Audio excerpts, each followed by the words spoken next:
I know I'm not the only mom who likes to hide away. Hey, it's Ereena George, and welcome to my closet, aka Mommy's Closet. Come on in. It's a place for us to get away and discuss the things moms love to talk about, whether it's health, relationships, these kids, our spouses. This is where we come to talk our shit. Be sure to join my Facebook group, Be Momific with Ereena George. It's where we can continue the conversation outside of this podcast so that I can hear what you think and how you feel on the topic.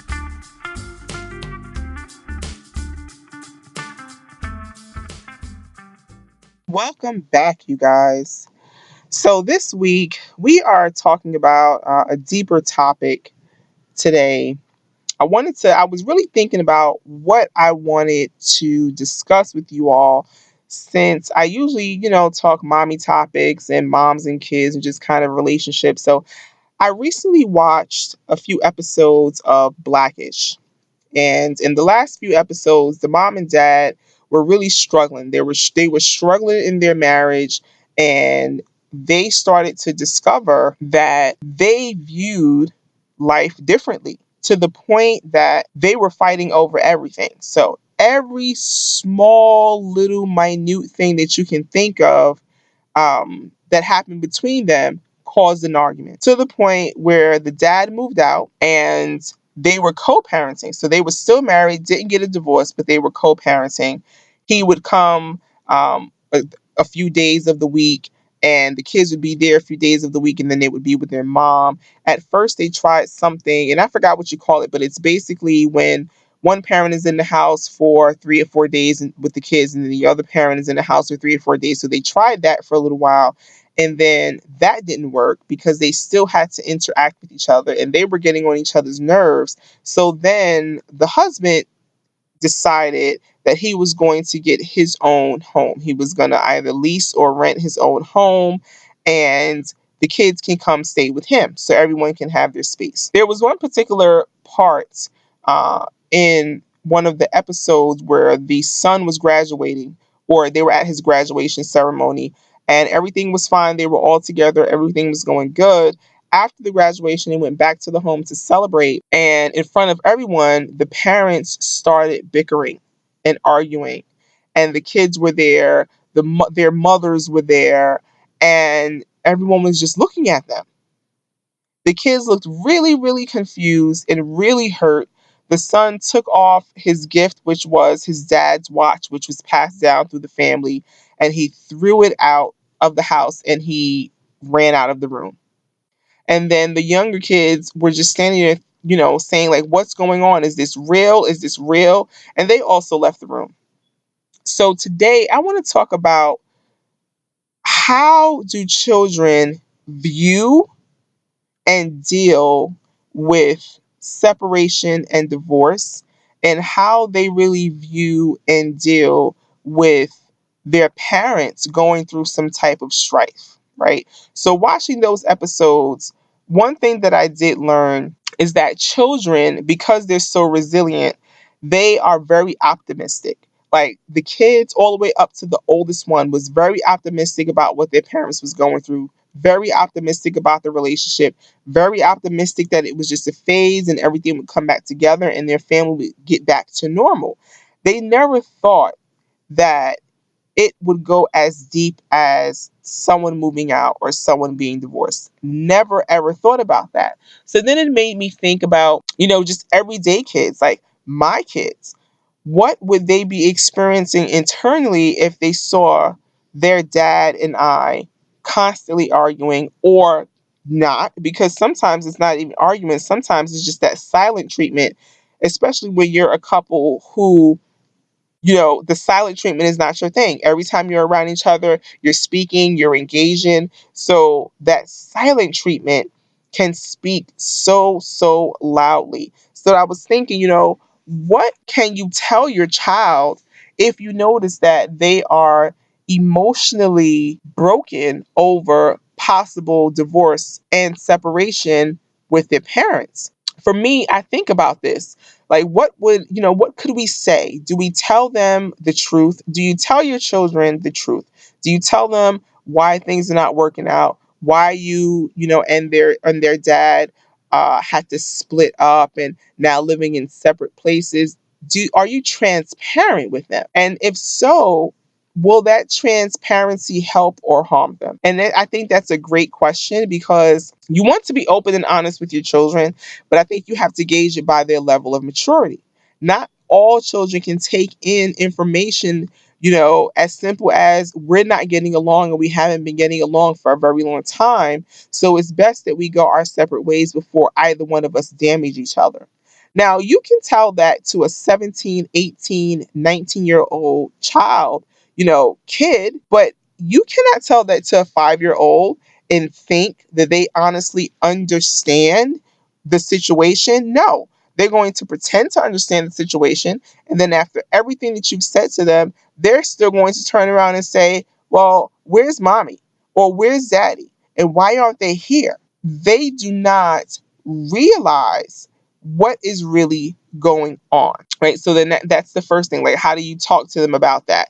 And transparent. Are you transparent or not? Like, there's some parents who don't tell their children anything and they think that it's okay. They'll say if they know nothing, then it's nothing to be explained and it's nothing for them to stress about, which I get. I completely get it. But what I don't get and what I would not recommend is for you to make any drastic changes in your relationship with your spouse unless you are in danger of physical, sexual, and emotional abuse. I would recommend that you don't tell your children why the relationship didn't work out. You just say, you know what? We tried to make it work. All things don't work out, and we have to be okay with that in order for us to move forward. So once that is explained to the children, then you really get to gauge how they feel about the situation and how they feel about their parents. Because children will tell you when you are fucking up. They will tell you that. So being able to have that open and honest communication with your children will allow for a smooth transition, or smoother than it was before. Right? So that's the one thing. The next thing is, have the parent who's not in the home also express to the children that it is not their fault. A lot of children take blame for that which is not their fault. So just being really open with your child and saying, you know what, we didn't work out. Your mother and I didn't work out. However, I'm still your dad. I'm still here for you whenever you need me. Reassuring children that they are not to blame for whatever situation is going on is really, really helpful, because the child may not express it in the home and they may be outside playing and they want to express it there. But you get the child into a kind of structured environment like school, and that's when and where they will start having those breakdowns and just sharing that their family is going through a divorce situation, right? So that's really a good way to have the conversation with your children about it. Another way to have that conversation would be to, I personally, and this is just me, I love an elder. I love a seasoned person. I love speaking to a person who has been here prior to me, because they know things that I do not know. So, my next thing would be to bring in or seek out elders who are either in relationships and have been for a very long time, or those who got divorced yet managed to be healthy to each other so that they can take care of their children. That's another option. It's not the option that we all want, but it is another option. So I know for myself, just for myself, that anytime something is going on in my home in reference to myself and my husband, my children pick up on it immediately. They are very good, especially my daughter. She's very good with picking up aura, how you act. Oh, you're acting different today. She'll say stuff like that. Like, or I didn't do anything. Me and my brother didn't do anything. So I don't understand why you're acting like this. It's because she doesn't understand. It's because it does not involve her at that level. So that's another option. Involve the children on whatever level you think is most emotionally healthy for them. If you tend to have a very mature child and you know that you can have a conversation with this child the same way that I am speaking to you right now, then go all in and let them know everything. But if you know that you have a child that is unstable, then I would definitely say to share that information a little bit drip by drip, like drip it out to the child, because you don't want to put them in a situation where they kind of revert back. So you definitely want to be super, super transparent, super open, but super respectful of each parent and what it is that they have chosen to do with their life. And that one is really important. You have to talk to your children about being respectful to their other bio parent and also to that new stepmom or stepdad that's eventually going to come into the picture. And that cannot happen until the wounds that everyone is experiencing, until those wounds get fixed, you can't really have that conversation, right? So that's all for me today. I wanted to come on and share a few tips just because of that show. I think it was a great, great way to kind of end the season and really make people think. So I wanted to come on and discuss that show. And I also wanted to give you my side of how I feel about the divorce episodes. As a woman, as a wife, and a mother of two, it really hit home for me, and it really made me look at my marriage and my relationship inside of the marriage. Those are two different things. When I really started looking at that, a lot of the things that I did was super, super fucking petty. Like super fucking petty for no reason. Honestly, to goodness, no reason. And then it wasn't until my husband and I kind of sat down and had a small conversation about what was going on that we realized, like, your dreams are not my dreams.